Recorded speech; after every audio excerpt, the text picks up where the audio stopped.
Hello, everybody. Welcome back to Sports on the Fly with Maya and Ry. This week, we have a really exciting episode for you guys because we're finally talking about sports again after talking about Disney Channel shows and cereal. We thought we should, probably mention sports. And also, we're going to try to keep it on the fly. So, hopefully 30 minutes or less, but we're going to be talking about the newest episodes of The Last Dance, the documentary series on ESPN about Michael Jordan and the Bulls. So we couldn't do this show without two very special guests. So we'd like to introduce our guests on the show, Michael Tilka and Brandon Schaff. Woohoo! Yeah. Howdy. Guys, how are you doing today? We're doing great. I got my Bulls gear on. I'm ready to rock and roll. Oh, okay. I got my Pistons gear on. Yeah, the rivalry is born. Oh, yeah. I just realized I left my Bulls hoodie in the other room. I should have put that on. I didn't even put a second thought to it. Think about it. You guys are on top of it. I'm upset. Yeah, I was telling Brandon earlier, because we did the Zoom room where we talked about The Last Dance, that I wanted to – I don't know if you guys saw Get Up this morning, but Jalen Rose was wearing his Detroit shirt with a black blazer, and I was like, ooh, I want to pull off that look. But I left my blazer at school. So just with the bad boys hoodie, but Nice. That's good. That's good. Always repping. All right, guys, let's just get right into it. So you both watched the new episodes of The Last Dance last night. Yeah. So let's just start off with what our initial reactions were. So the episodes focus on Dennis Rodman. I'm curious what your guys' opinion of Dennis Rodman was before you saw these two episodes and then after. So Rylie, what were your original opinions on Dennis Rodman before you saw these episodes? Well, I didn't think he was as weird as he is. Yeah. I'm like a big fan of the hair and like how, I don't know, he's a very unique guy. Mm-hmm. And before I watched them, I mean, I just thought he was a really good basketball player. Yeah, but I didn't know I didn't know the personality side of it. Yeah. And then after I watched it, I was like, wow. Yeah. Weird guy. Personality. How fitting is that you say that with the blue hair, how much you like his hair? I was the only thing I could think of, but seriously, because he, it was like night and day, like between how he was when we saw him in Detroit, and then he goes to the Spurs, which everybody forgets that he was on the Spurs for I forgot until I watched that. That went like way under the radar, and obviously that was when he started to he was already kind of like misbehaving and just like doing his thing and just being his bad boy self, and then he gets to Chicago, doesn't even want to be there, and then all of a sudden he's just in the middle of one of the most dominant dynasties in the history of the league. Mm-hmm. It's so cool. And then Madonna said he's cute. Like what? Madonna. The rest is history. The best part, so I've been watching these episodes with my mom, which has been honestly one of the best things I could have done to watch this whole documentary. And so they start talking about Rodman in the late 80s, and she looks at me and she goes, I'm pretty sure he dated Madonna. And I was like, wait, did that really happen? And without missing a beat, they start talking about Madonna, they start talking about the hair, and she goes, hey, you can learn a little something from me in sports every now and then. So that was a great experience. But heading into this, I really didn't know. I obviously from the hairstyles, the tattoos, the piercings, the cross-dressing, all of that. I was like, okay, he's just kind of I guess out there. But I think the more I learned about his story and his experience, the more I came to love the guy for living his most authentic self and not. I think that's what I came to appreciate the most, and especially notice. Because right now I have my ring finger painted right now, and I noticed his in the interview for the documentary, his were painted baby blue. So that has definitely given me the confidence to say, if Dennis Rodman, one of the what's the rule on cursing here on Sports on the Fly? It's a Go free for for all.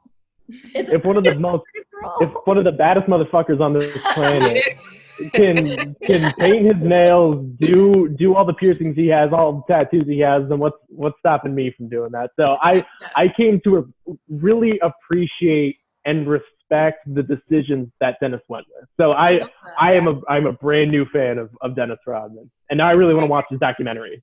I agree. I know, me too.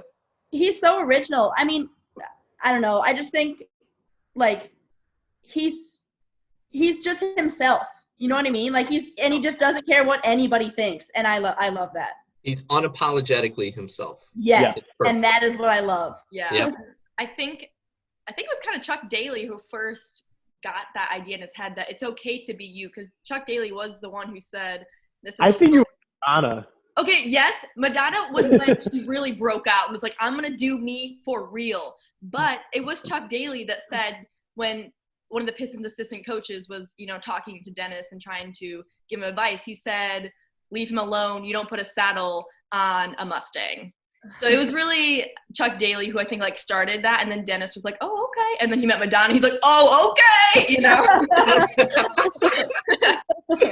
Great way to break that down. And then next thing you know, he's wearing a wedding dress when he shows up to a game. So that was awesome. Yeah. He's just taking it up a notch. Just a very unique dude who I'm glad that there is a whole 30 for 30 on him, because I want to know everything there is to know about that man. He's so fascinating. Mm-hmm. He really is. I love someone posed on Twitter, and it's actually a good place to pose the question is, how do you think in 2020 with social media, how different of a career do you think Dennis Rodman would have being the character he is living in the social media age? And I haven't stopped thinking about that since I saw that on Twitter last wow, that's night. a really good question. It is. He would have got a lot of probably hate on social media. People probably wouldn't have understood him. Yep, the trolls. The trolls would have thought he was a weird guy or whatever. But I kind of feel like Dennis Rodman would be the guy who he would either A, not even check social media. I don't think he would really care what people think about him. And then B, if he did check it and he saw trolls trolling him, he'd probably just laugh at it. Yeah. That's what I would think anyway. Well, last night on SportsCenter, I don't remember what her name is, but the one person they were talking to after the episodes aired, she said that there was one time that she was with Rodman at one of the early 90s All-Star games. And Jackie McMullen, that's right. And she said that, they were announcing all the names of the people who were going to be playing. And they said, because he was still kind of the bad boy back then, so, the bad boys had their own stigma with them. He said that when everybody, heard his name, they just started booing, instantly. As soon as they heard his name, just boos across the stadium. And he turned to her and was like, what's wrong? Why don't they like me? Why is everybody so harsh? And if they were like that even before the era of social media, I can't even imagine what it would have been like on Twitter or everywhere. That would be so difficult to deal with. But that's why it's good that he was able to eventually just kind of open himself up and just say, you know what, I don't give a fuck what anybody thinks about me. I'm just going to do my thing. And he did.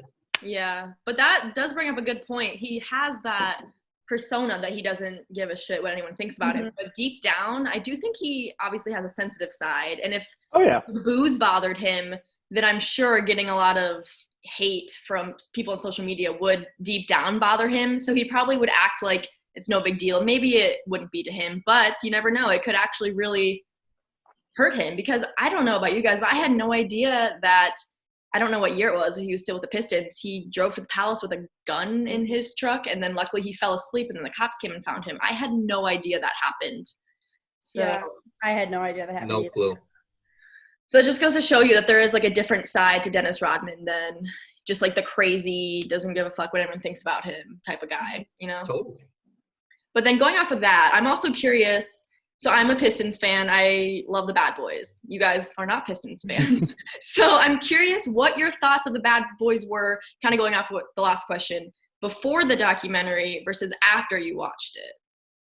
Rylie, take it away. Well, okay.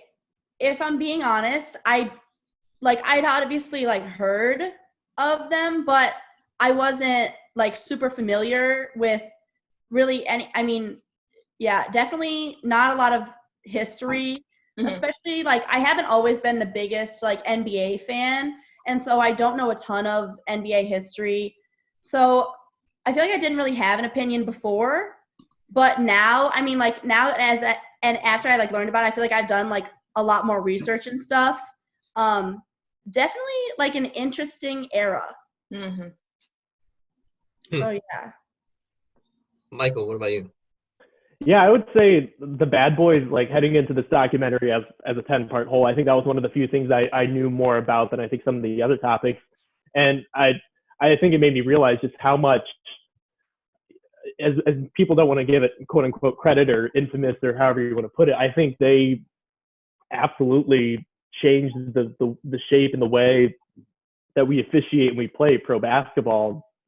Because I was aware of the strategy that the Pistons just said, we can let everybody score, but if Jordan touches the ball, we are beating the ever-loving shit out of him.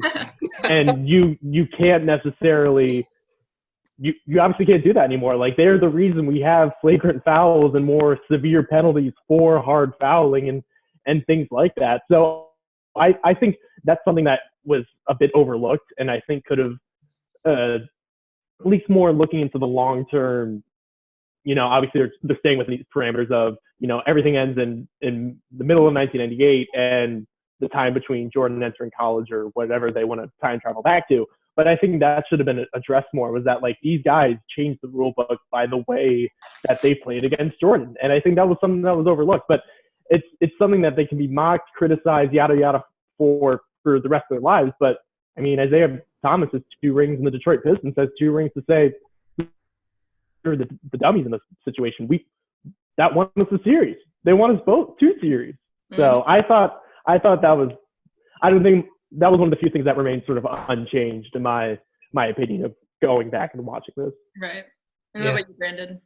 And, like, I knew that they had won the 2 championships and that they, at some, I mean, Jordan was playing at the same time, so I was like, well, obviously he had to go against them, but I guess I didn't really know, like, the full extent and, like, how deep the rivalry was until you really see the, inside perspective, which is exactly what you're going to get from something like this. But, it was really interesting because this morning, Isaiah Thomas, has been talking all day, just kind of reacting to the episodes and stuff. And he was like, everybody kind of made out the NBA into this, like, coastal league where it was like you have the Celtics in the East, you have the Lakers in the West, and that's it. That's all people really cared about. He's like, but you can't forget that all of the champions throughout that period of NBA history were, yes, the Lakers and the Celtics, but also the 76ers and the Pistons. Everybody always forgets about those Pistons teams because and they addressed this so many times in the docuseries about how, the NBA was ready to go straight from Magic and Bird to Jordan. Right. And Isaiah Thomas got right in the middle, and he was like, not on my watch. I got a couple years in me. This is my time to shine. And, of course, there's always going to be people that say, well, it was bad for the league because they kind of brought the image down and it went back to the, like, thug persona that they were trying to get away from. And it's away from the showtime and more so about the physical play. But, I mean, you got to have an admiration for the blue collar, just hardworking Americans that, they represented at that time, at a time when Detroit was really not getting a lot of positive press, especially with all the things going on historically in the country at that time. Right. And then you look at what other team or player can say that they beat Magic Johnson, Larry Bird, and Michael Jordan. That's the thing that I have always thought Isaiah Thomas is the best point guard in the history of the NBA. And a lot of people say, well, what about Magic Johnson? And I'm like, well, did Magic Johnson beat every single one of those guys? That's Isaiah Thomas. Right. Yeah, Maya, what was your reaction? Obviously, with more about Pistons basketball than I think anybody on the face of this planet, Ben Wallace or Chauncey Billups. But did you think it was a fair and honest, depiction of the bad boys, or do you think they were portrayed too much as an antagonist, or what did you think? I actually thought it was really fair. I thought a lot of the things that they talked about in those episodes, they also talked about in the Bad Boys 30 for 30.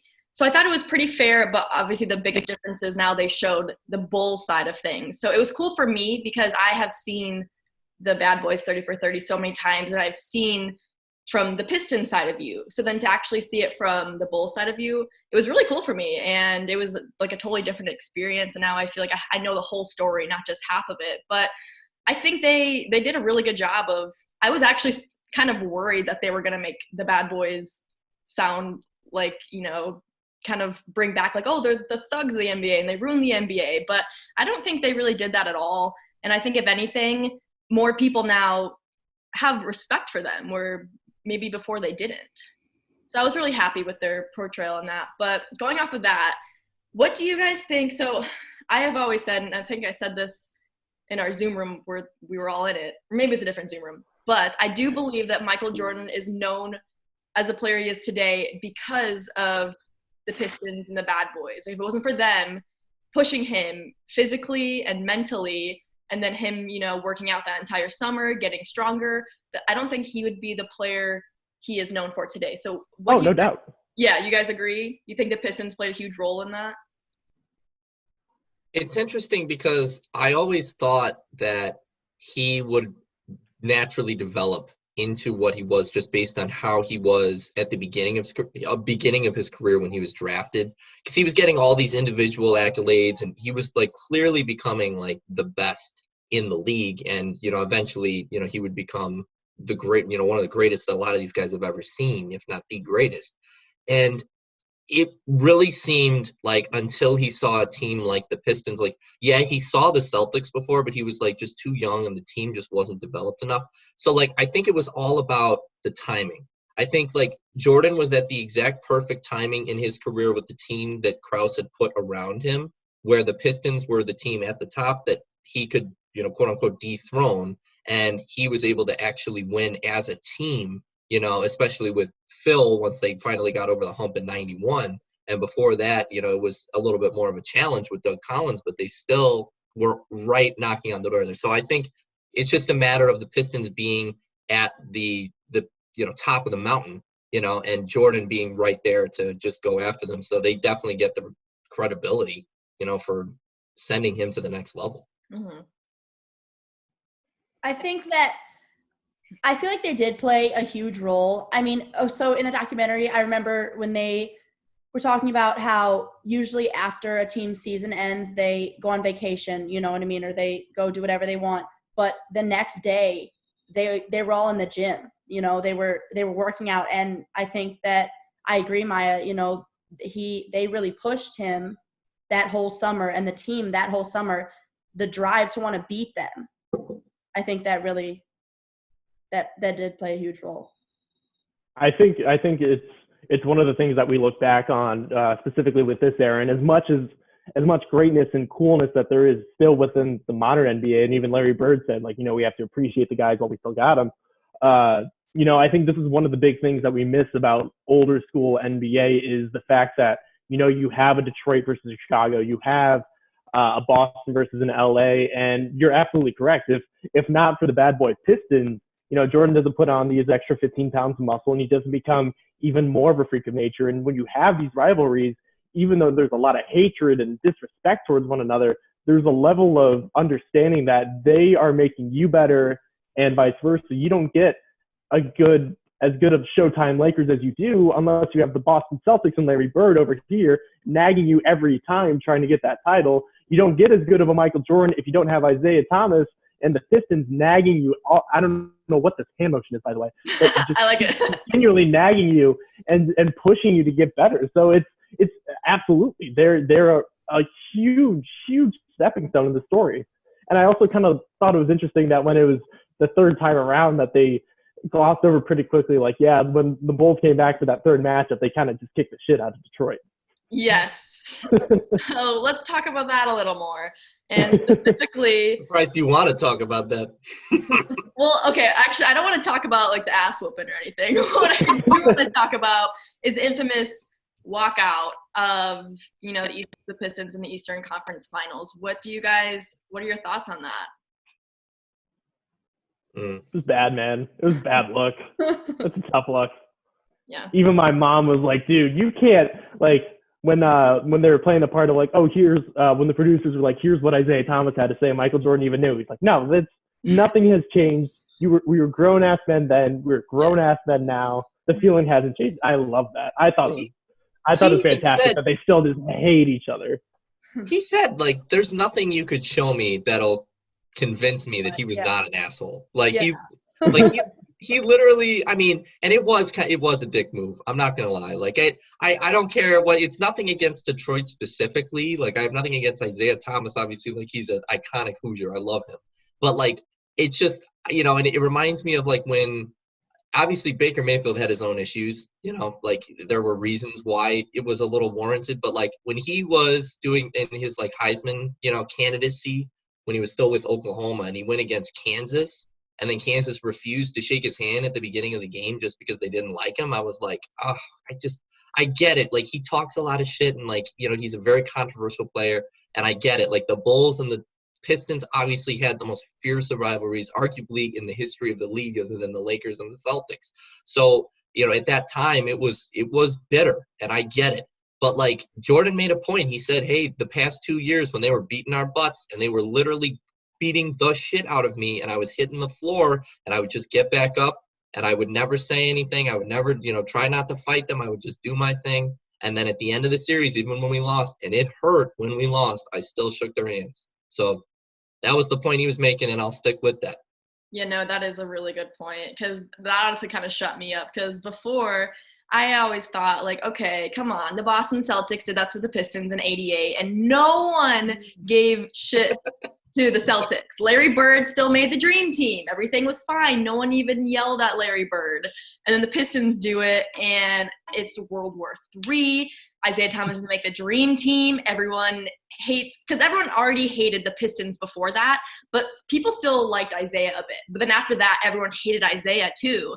And which is so unfortunate. Yeah, it's unfortunate, because it wasn't Isaiah's plan. It was probably Bill Laimbeer's, but Isaiah was the captain of the team. He was the leader. He was the face of the Pistons. So the fact that he went along with it, I guess that does show you that he was just sticking with his team, kind of like when he made those remarks about Larry Bird going off of Dennis Rodman's comment. He shouldn't have done that, but he was backing up his teammate. So you could say that he was doing that then, but also I think a true leader would have recognized the situation and would have not gone. You know, like, the rest of the team could have won. Isaiah Thomas probably should have stayed and shook their hands and whatnot. But for them, it was a hard way to go down to dethrone them. So obviously it's horrible sportsmanship. I don't think that was the right thing to do at all. But my biggest argument is still, like, the Celtics did it. No one hates on them for that. That's for real. And another thing, too, that a lot of people, I was watching a thing about the Dream Team in '92. A lot of people don't realize that Isaiah Thomas actually got blackballed from that team. Even with Chuck Daly as the head coach, Isaiah Thomas was not invited because of Michael Jordan didn't want him there. Because of all of that, and that had just happened 1 year before that.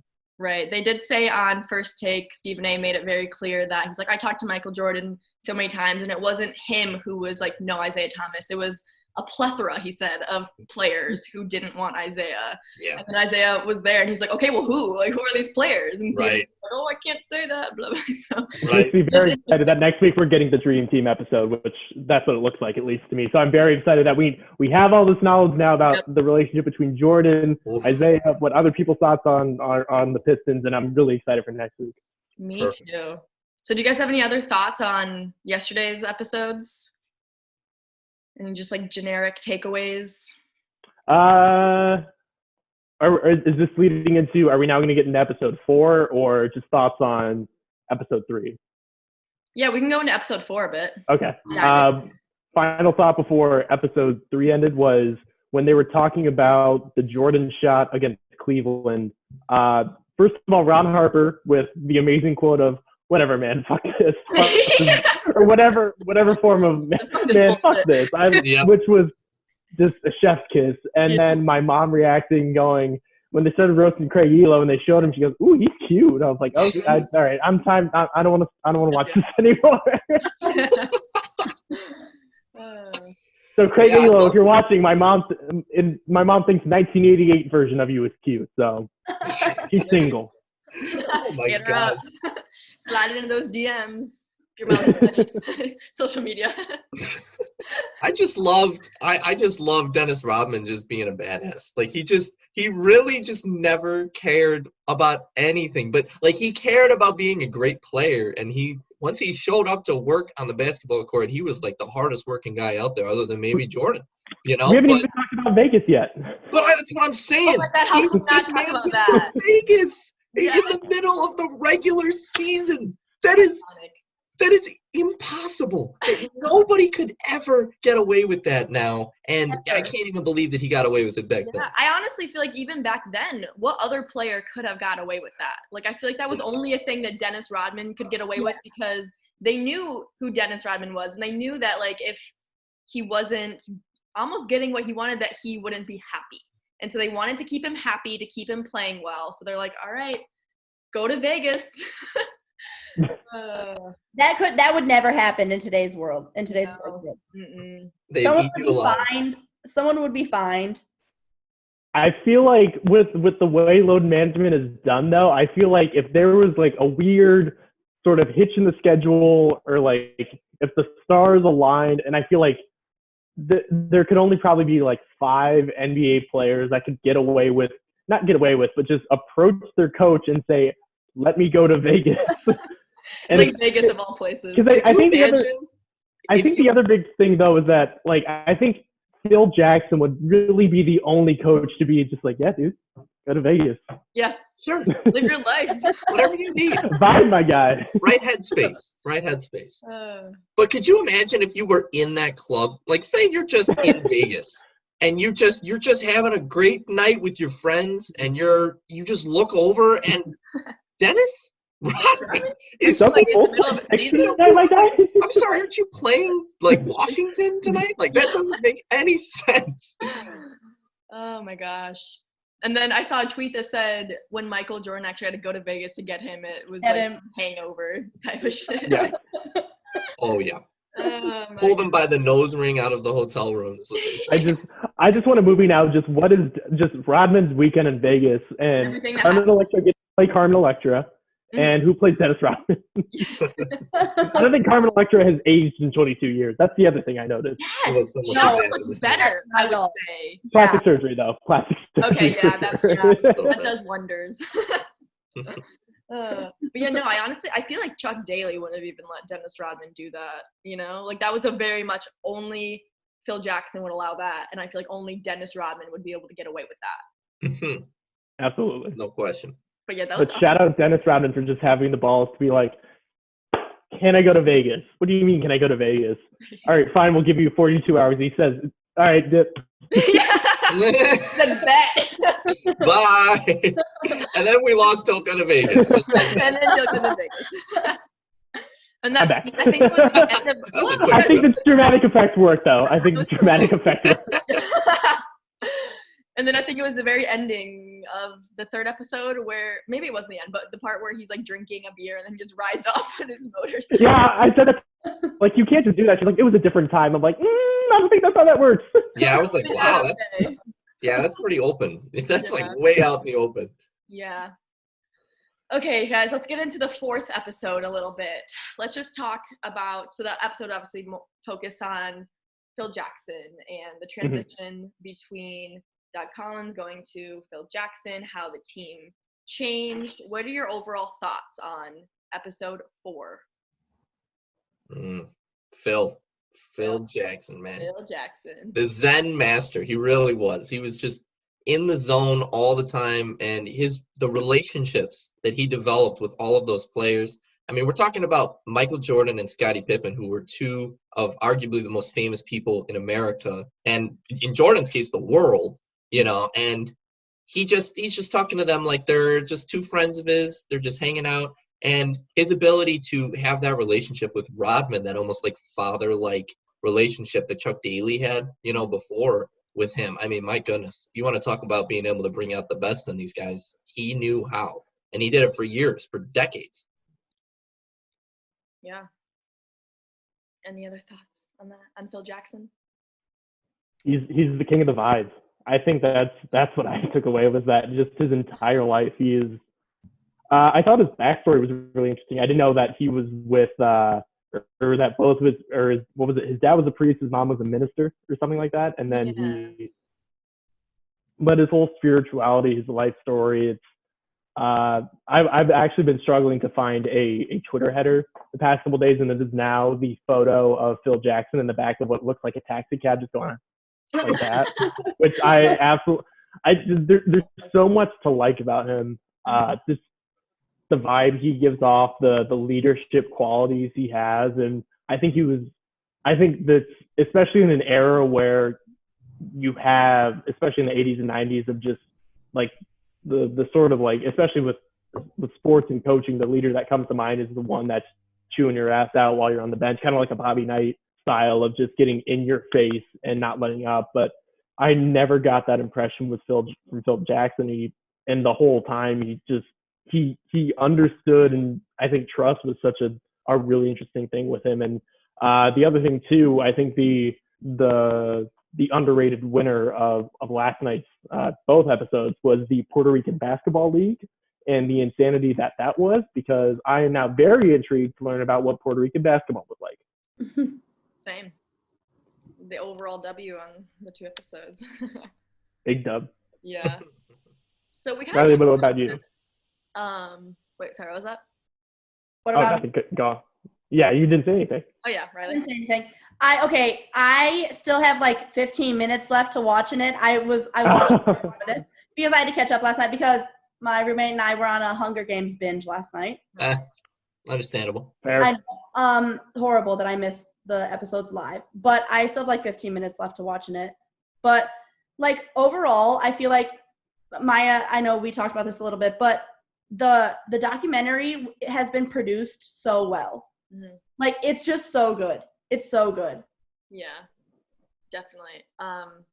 So one thing that we kind of talked about in the Zoom room when we were talking about the 4th episode, Brandon asked us, do you think the Bulls would have had the same success, the same story if Doug Collins was still their coach longer than just 3 years?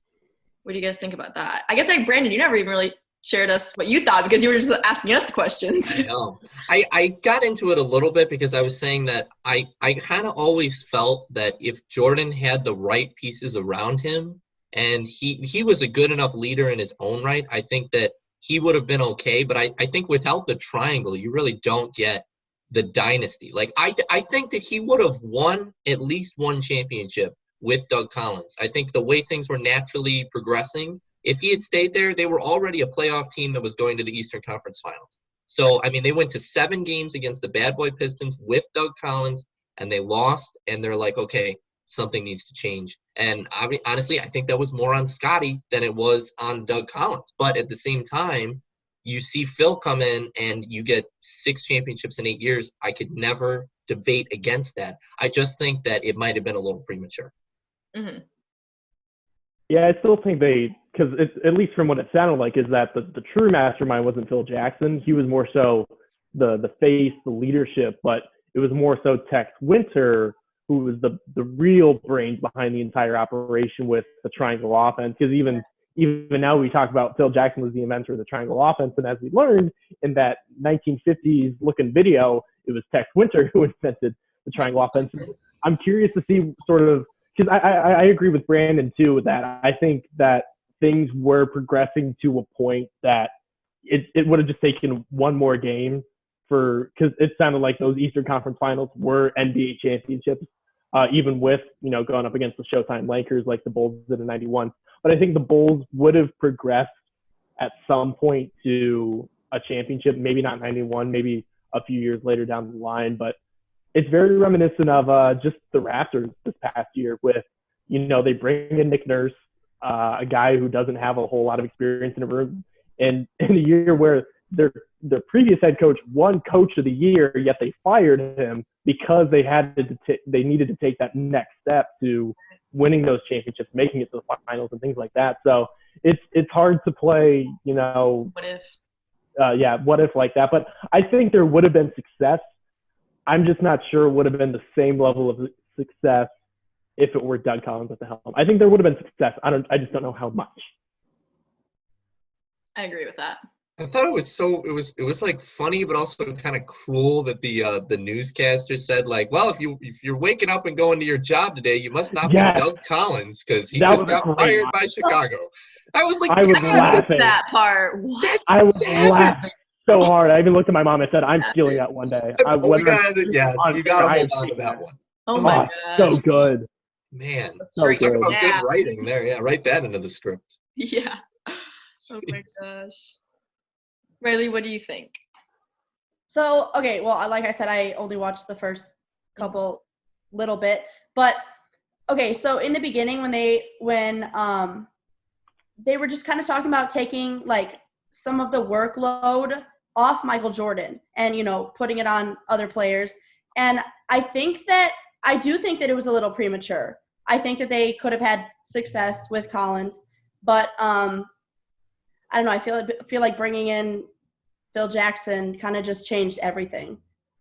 You know, like it was so focused on Jordan for like, you know what I mean? And then they brought in Phil Jackson and they kind of put it on other players, and then they forced other players to step up. And I think that was a big part of it. Definitely. Because, yeah, Doug Collins definitely centered his entire offense on Michael Jordan. Yeah. And then Phil Jackson came in and said, this is a team game. We don't play like that here. Oh, yeah. And then next thing you know, you got yoga in the middle of the basketball court. Yeah. Man, I could use some of that. I even looked at my mom. I said, how many people were doing yoga in the 90s? She said, absolutely nobody. So I think that's just progressive, man. He's ahead of his time. Innovator. All right, guys. Well, I think now we will get into our little segment called, we should have thought of like a better name, but it just, who said it? So Rylie and I take some quotes from episode 3 and 4 of The Last Dance, and we're going to say the quote, and you guys have to guess who said it. So we're going to do this on our phone. So you guys have your notes app ready to go. You're going to write down your answer on the notes app, and then we'll do a little countdown, and you'll show your answer. So then we'll keep a tally of who gets them right versus who gets them wrong. And the loser has to post their most embarrassing photo they have of themselves on Twitter. That's high stakes. Yeah, very high stakes. So hope you guys are on your A game. I hope you really paid attention to the documentary last night. Always. So we'll get it started with an easy one, shall we? Let's do it. All right. You ready, Michael? I'm ready. Are you ready? Yeah. Put your Jordan pants on. We're going in. All right. So like I said, we're going to start with a really easy one, okay? Just to like ease into things a bit. Watch us not get it. Just because you said that. We're going to be sitting here like for 5 minutes trying to figure out who it is just because you said it's the easiest one. We should probably give you a time limit too. So maybe what, like 30 seconds? Yeah, if that. But it probably won't even take you that long. 10 seconds. Yeah. Okay, so the first quote. A reporter asked, I have to give a little context. A reporter asked, what was a call on the last play? And this person said, that was get the ball to Michael and everybody get the fuck out of the way. Who said it? Insert Jeopardy music here. Well, you can't show it yet. Wait till I give you a countdown and then you can vote. I thought we were supposed to beat, like, it's whoever gets it first. So that was the original idea if you were just like going to say them, but then to make it more fair, you guys are both just going to write down your answers, and then on like the count of 3, then you'll show them. Yeah. Oh, so there can be a tie? Yeah, you can both of you could get points. I did not realize that. Yeah. Okay. Sorry, I should have been more specific. Sorry, I have a feeling he got that right anyway, so it's okay. I have a feeling he did. Yeah, I had Doug. Doug. All right, good job, guys. 1-1. Woohoo! All right, I like it. We need some.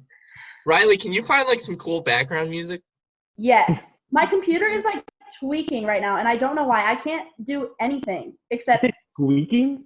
It's tweaking. No, not. Did you think you said leaking? No, tweaking. Tweaking. I thought you said not leaking. Twinking? Tweaking. Wait, Michael, what did you think she said? I thought you said squeaking, like a mouse squeak. I Not thought leaking. that you thought that she said leaking, like there's water coming out of the thing. Yeah. Oh I don't make the rules. Oh my God, I love No, I'll put up on my phone. Question. Agreed.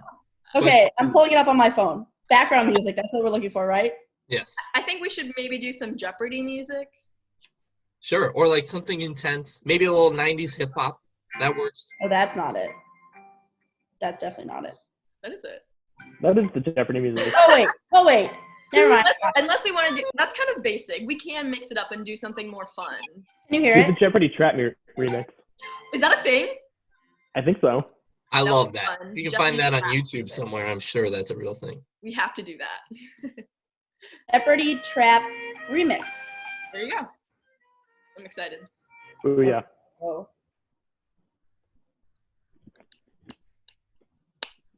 The Wi-Fi in my house is actually the slowest Wi-Fi I've ever witnessed in my entire life. That's how it was at my house at school. It's terrible. horrible. Okay, I can't find the. Oh wait, never mind. Let's see. Drake and What? some other rapper are on the cover of this trap remix. So I guess we're about to hear it. Sounds kind of normal, doesn't it? It just sounds like higher pitched. Oh wait. There we go. Wait. That sounds like the Skype. That's like the doo-doo-doo. Yeah. Yeah, that kind of does. Doo-doo-doo. All right, that works. All right, yeah. Cool. All right. Ready. Let's do it. Okay. Riley, do you want to do the next quote? Yes, ma'am.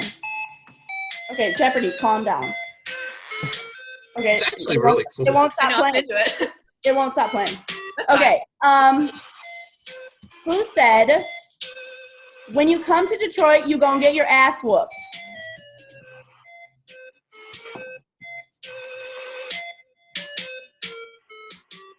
This is a tough one.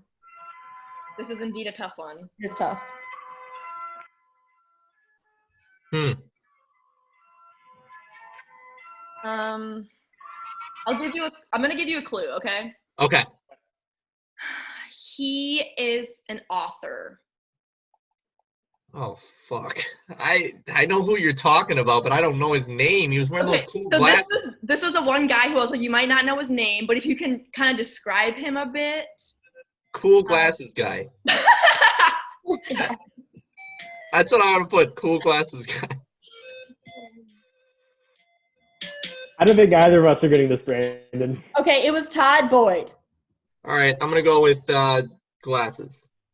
Yeah. I said Rodman. Originally I put IT, and then I'm You're kind of right. Like, it was the cool glasses guy. Should we give him a point for that? Don't give him a point. No But the thing point. is, Half you point. knew the guy at least. And Michael, you thought it was Dennis Rodman? Didn't get the name right. Half point. Half a Half point. We'll give you half a point for that one. All right. Ooh, sad. I'll have to see it. All right. The score is now 1.5 to 1. What an interesting game we got going on. Yeah, we make our own rules. Let's go. Okay. Jordan rules. Mm-hmm. All right. So the next quote is, straight up bitches. That's what they walked off like. Oh, I know this.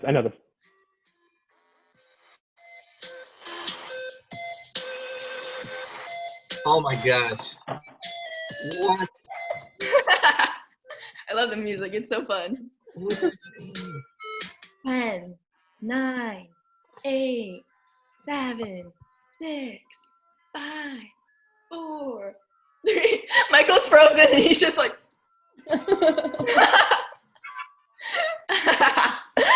That's so funny. I need to take a picture. Michael, are you still with us?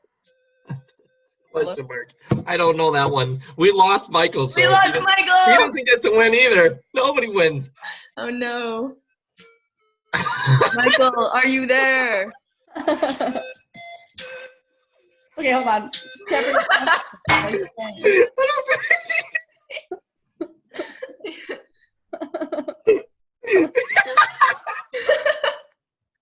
He's literally frozen solid.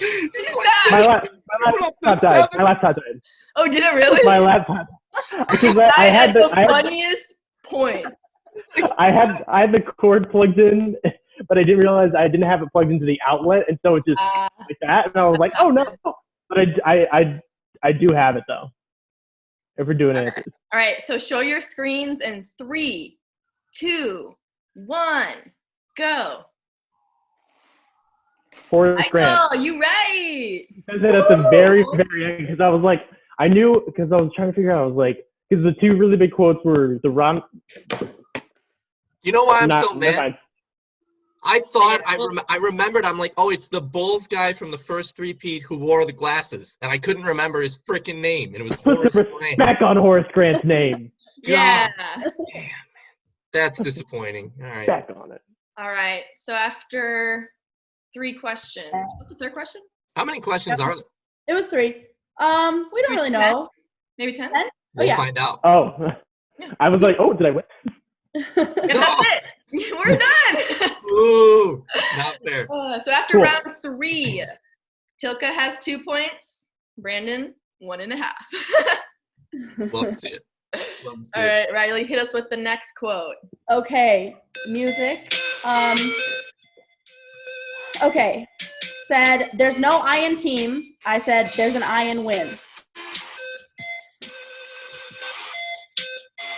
Got it. Got it? Yep. Got it. All right, ready? 3, 2, 1. MJ, yay! Good job, guys. Oh, yeah. That was Thank you for an easy one. As long as I just keep matching Brandon, I am perfectly happy. No. Well, Glasses guy gave me a little competitive edge there. That was nice. All right. I'm ready. Still up by a half point. There are so many good quotes on here, Maya. Like, I'm trying to pick one. I know. Okay, I found one. Ready? Chuck Daly said, this is a Jordan rule. Every time he goes to the fucking basket, put him on the ground. You just said Chuck Daly.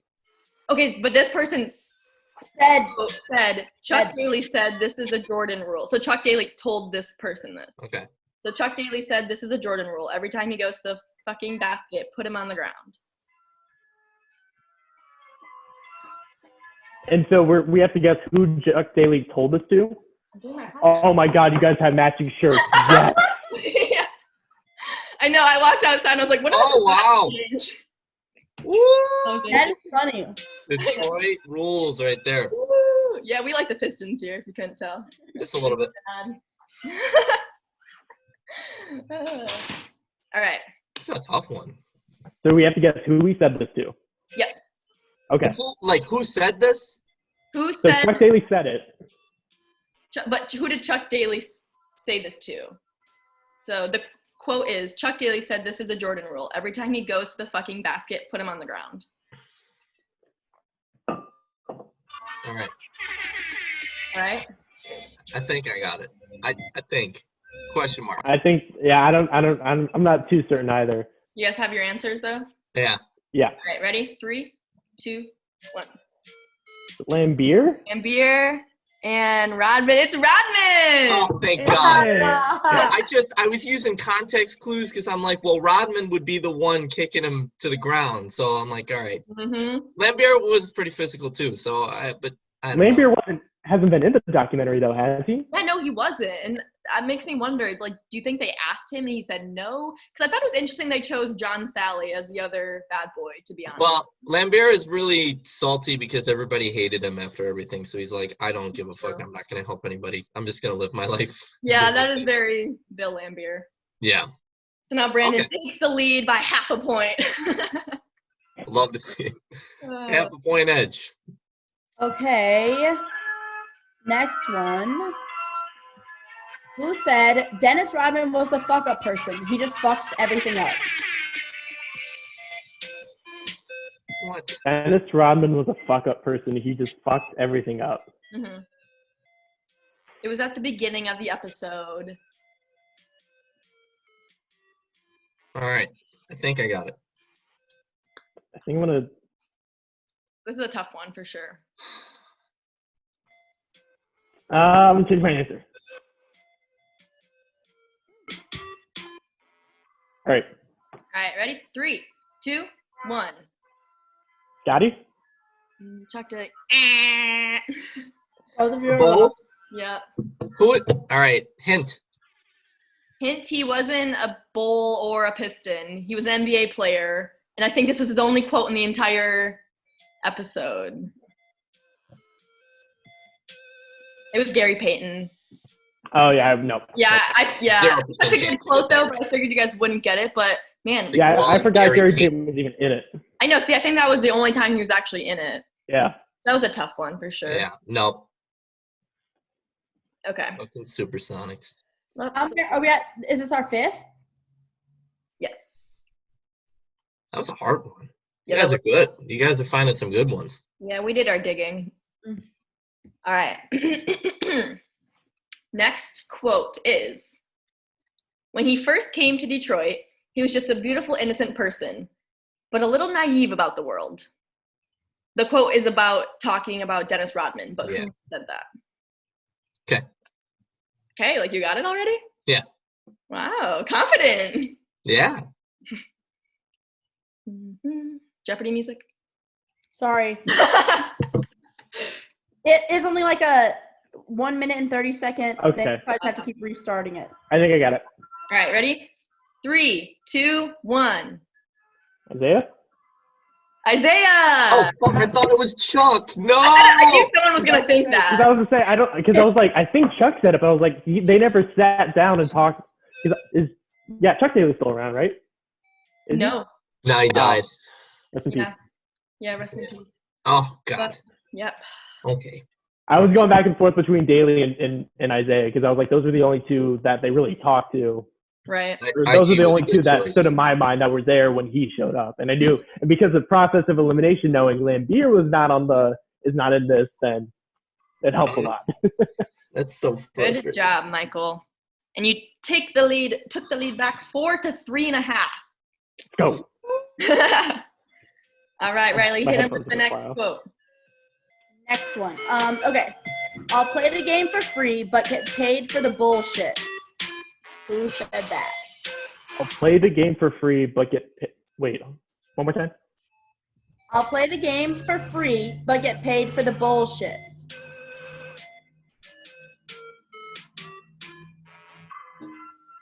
Holy shit. He's talking about the media as the bullshit.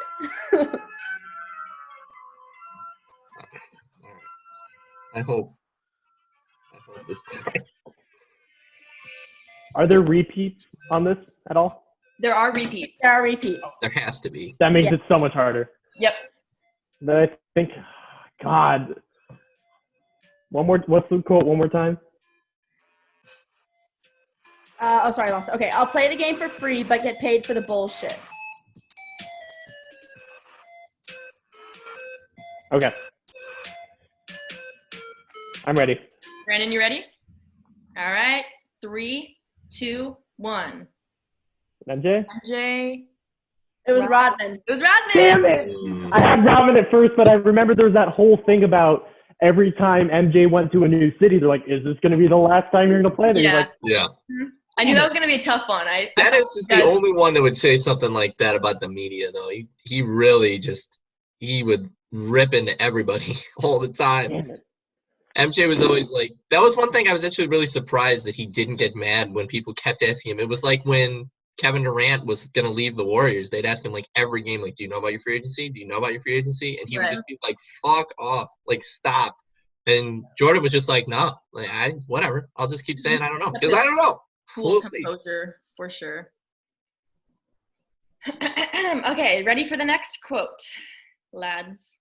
Here we go. Okay. Love the trap remix.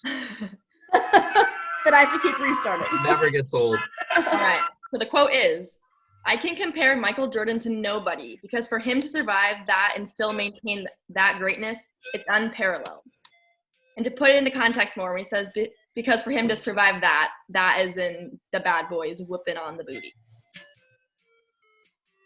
So I can compare Michael Jordan to nobody because for him to survive that and still maintain that greatness, it's very unparalleled.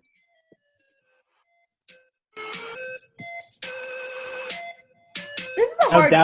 Doubt's creeping in my mind now. You go with your gut. Wait, I think. Hold on. I think I think it's this person. I think. All right. Y'all tripping me up with these. All right. 3, 2, 1. The Magic? Magic. It was Rodman. Yeah. Dude, Dennis was going off. There's so many Rodman quotes. There's no way they put 2 Dennis quotes in a row. I thought I might trick you a little bit. But the way that you said the quote, I was like, I just heard it in Rodman's voice. Mm-hmm. And I was just like, that's it. It has to be. Wait. Good job. All right. The score is now, Brandon, 5.5 to Michael's 4. Comeback time, Michael. Wow. Okay. This one is decently easy, but also difficult. Don't jinx it. Who said some of the guys have written us off? And I said, well, tell those guys to stay home. And to give you a clue, some of those guys that have written us off are some media people. I got it. I got it. You got it. Right. 3, 2, 1. Is it MJ? Yeah, it's MJ. It was MJ. For sure. I'm trying to make up ground. Brandon, you should have gotten it wrong. I know. It was Rodman. It was Rodman 3 times in a row. All right, I got one. Should be somewhat easy, all right? Rick Mahorn taught me how to elbow, and he said if you're going to hit somebody, do it on purpose. Don't get a cheap foul. That's stupid. If you're going to hit him, hit him.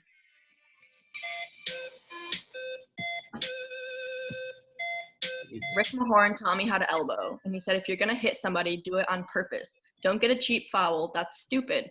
If you're going to hit him, hit him. All right, I think I got it. Oh, sorry, the music went away. The phone died. Oh, rip. The phone died. Depressing. I can still kind of hear it in my mind, though, you know? Yeah. Yeah. I'm ready. 10, 9, 8, 7, 6, 5, 4, 3, 2, 1. All right. Show him. Rodman.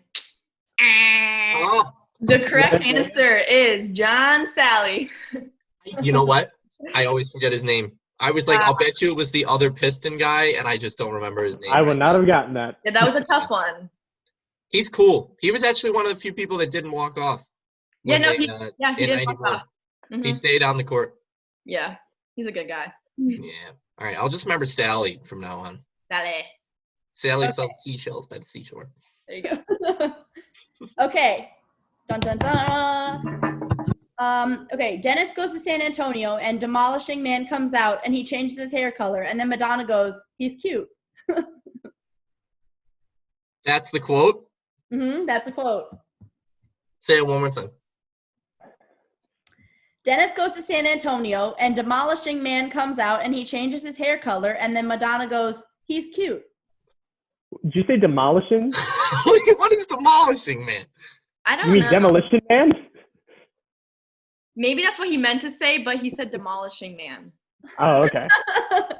That's. Ooh, that narrows it down. It's a he. Oh, wow. Go figure. Quotes here. I need it one more time just to get it. I need to hear it in someone's voice. Okay.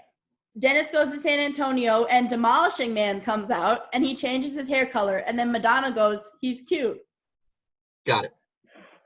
The hell is his name? All right. I should have known this because this was the one thing I talked about in our recap. Is that okay? I think I have it. Maybe. I think it's an unexpected one. We'll see. We'll see. I'm ready. Ready? Yeah. Yep. 3, 2, 1. Phil. Michael Woman. Damn it. It was John Salley again. Oh, John Salley. Come on. It's garbage. Jesus, it's 2 in a row, John, man. Yeah, don't forget about John Salley. I forgot about him twice. Okay, ready? I have one. You have to stop him before he takes flight. Of course you know he's not human. Okay. Got it? I think I got it. Yeah. All right, ready? 3, 2, 1. So Isaiah? Yeah. No, it's John Salley.